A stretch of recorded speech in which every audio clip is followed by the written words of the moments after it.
Bisotti, ya mismo la escuchamos.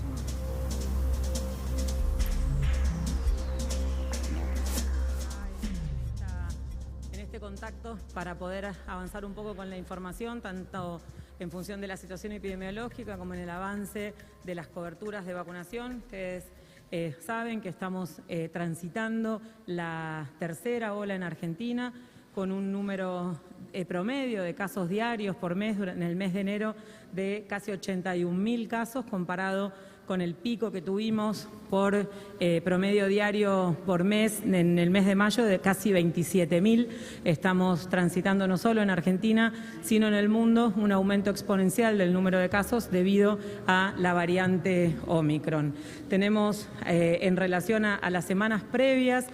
por supuesto sabiendo que tenemos que analizar si hay algún retraso en la carga o la evolución en función de la fecha de inicio de síntomas, pero como buena noticia desde el punto de vista epidemiológico, esta semana, la última semana epidemiológica que cerró ahora, es la primera semana en la cual tenemos un descenso del número de casos comparados con las últimas 3 anteriores en función del aumento exponencial del número de casos. Esto se ve en las provincias que han iniciado el aumento de casos primero, que son Córdoba, que son Cava, es el AMBA,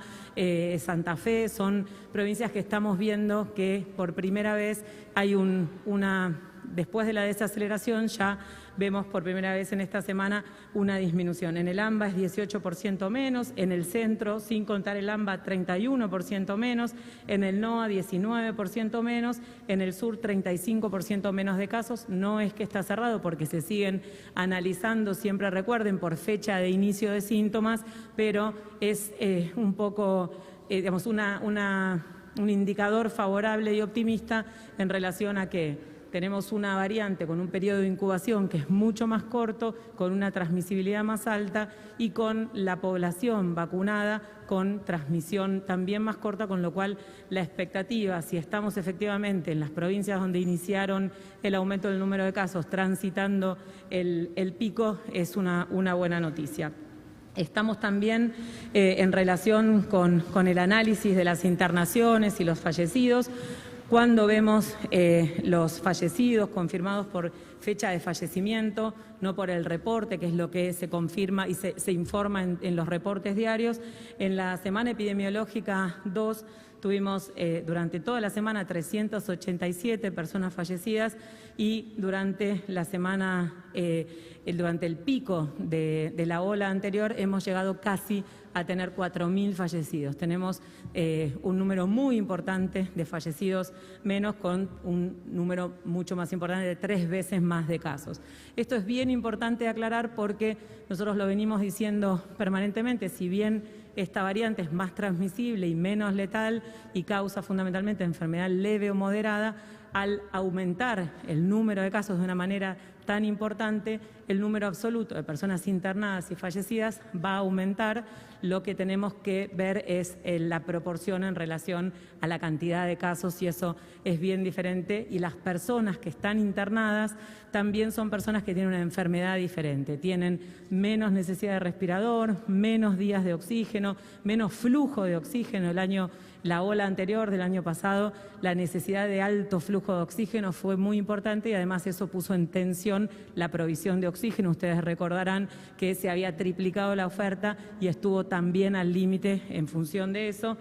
Y en relación a la cantidad de personas internadas en terapia intensiva, alrededor de 2.300 con confirmación de SARS-CoV-2 y eso se remite a agosto de el año 2020 en función de la internación. Tenemos alguna información en relación a los hospitales nacionales. Ustedes saben, y una pregunta muy frecuente es cuántas camas están ocupadas, cuántas son por COVID y la situación en relación a la vacunación, tanto de las personas internadas en terapia intensiva como de las personas fallecidas. Nosotros, en relación a las camas de terapia intensiva en nuestros hospitales nacionales seleccionados en la semana 3, con datos al 17 de enero, en terapia intensiva tenemos el 71.5% de ocupación Las camas de terapia intensiva ocupadas por COVID son el 30%, o sea que hay un porcentaje importante de personas internadas por otras patologías, cosa que en la primera ola y un poco en la segunda tampoco sucedía. La cantidad de personas internadas con esquema completo de vacunación es de 48% y la cantidad de personas internadas por COVID en terapia intensiva mayor de 60 años es del 56%. El porcentaje de personas incompletamente vacunadas en relación a la mortalidad aumenta entre el 70 y el 88%. De las personas que fallecen no tienen el esquema de vacunación completo y la gran mayoría de esas personas tienen más de 60 años. Y en relación a lo que significa la asistencia respiratoria mecánica de los pacientes internados en terapia intensiva con respirador está el 44%, eso es bastante menos que en las olas anteriores, se requiere menos respirador y en función de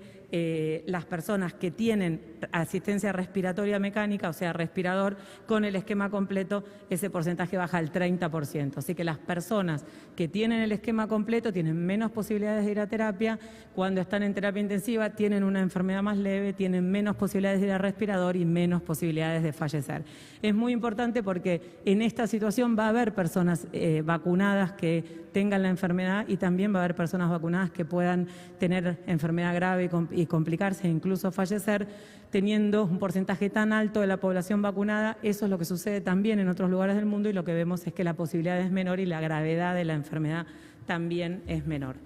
Cuando hablamos de la vacunación y del avance de vacunación, también queremos compartir que el total país con una dosis, la población general, tiene 86% de coberturas, el 86% de toda la población inició su esquema de vacunación. Cuando hablamos de las personas mayores de 3 años, el 90.4% inició su esquema de vacunación. Los mayores de 18 años ya alcanzamos la meta del 95%. Y cuando vemos adolescentes y niños y niñas, 86% Bueno, de los ahí está hablando la ministra de Salud, Carla Bisotti, hablando de la vacunación, de